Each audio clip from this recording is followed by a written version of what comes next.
کہ پنجاب اسمبلی نے شہباز شریف کے خلاف آرٹیکل 6 کے تحت کارروائی کرنے کی قرارداد اکثریت سے منظور کر لی۔ بتایا گیا ہے کہ وزیر اعظم نے آرمی چیف کی تعیناتی اور دیگر حساس قومی ایشوز پر لندن میں عدالتوں سے مفرور نواز شریف سے مشاورت کی۔ وزیر اعظم کے عہدے پر رہتے ہوئے اپنے عہدے سے روگردانی کرنے پر وزیر اعظم کے خلاف آرٹیکل 6 کے تحت کارروائی کی جائے۔ یہ قرارداد وزیر پارلیمانی امور راجہ بشارت نے پیش کی ہے۔ اس سے پہلے ہم نے یہ دیکھا کہ یہ جو فواد چودھری صاحب ہیں انہوں نے یہ کہا تھا کہ آفیشیل سیکرٹ ایکٹ کی خلاف ورزی ہے، شہباز شریف نے اپنے حلف سے روگردانی کی ہے۔ اب میں آپ کو ایک اور بات بتا دوں، چونکہ اس وقت تحریک انصاف 25 مئی سے سیکھ کے ایک نئے لانگ مارچ کی بات کر رہی ہے جو اس مہینے کے آخر میں ہے۔ تحریک انصاف اس بار ایک ایسا لانگ مارچ کرے گی جو ماضی سے مختلف ہوگا۔ انہوں نے غلطیوں سے سیکھا بھی ہے اور خان صاحب نے اس بار کلاس بھی لی ہے۔ اب آپ جانتے ہیں کہ خان صاحب نے کور کمیٹی اجلاس کے اندر کہا گیا کہ انہوں نے ان لوگوں کو کہا کہ آپ اسٹیبلشمنٹ کے ساتھ رابطے میں ہیں، آپ مجھے ڈبل کراس کرنے کی کوشش نہ کریں، مجھے چیزوں کا نالج ہے، مجھے علم ہے، آپ پارٹی پالیسی کو فالو کریں۔ لوگوں نے اسپیکولیشنز کی کہ کون کون ہو سکتا ہے، کسی نے کہا یہ شاہ محمود قریشی ہو سکتے ہیں، کسی نے کہا فلاں ہو سکتے ہیں۔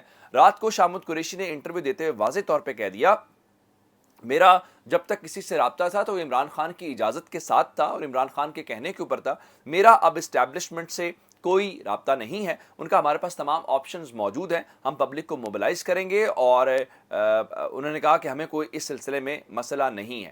اب آپ اندازہ اس بات سے کریں، ایک اور خبر جو اس وقت پنجاب کے حوالے سے ہے، چونکہ پنجاب کے اندر خبریں یہ ہیں کہ خان صاحب کو ڈبل کراس کرنے کی کوشش کی جا رہی ہے۔ بہت سارے لوگ کہہ رہے ہیں کہ خان صاحب خیبر پختونخوا اور پنجاب اسمبلی توڑ دیں گے۔ میرے خیال ہے خان صاحب اتنی جلدی یہ کام نہیں کریں گے جب تک انہیں یہ یقین نہ ہو جائے کہ وہ الیکشنز کی طرف جا رہے ہیں اور وہ ان کے اوپر پریشر نہ ڈال دیں۔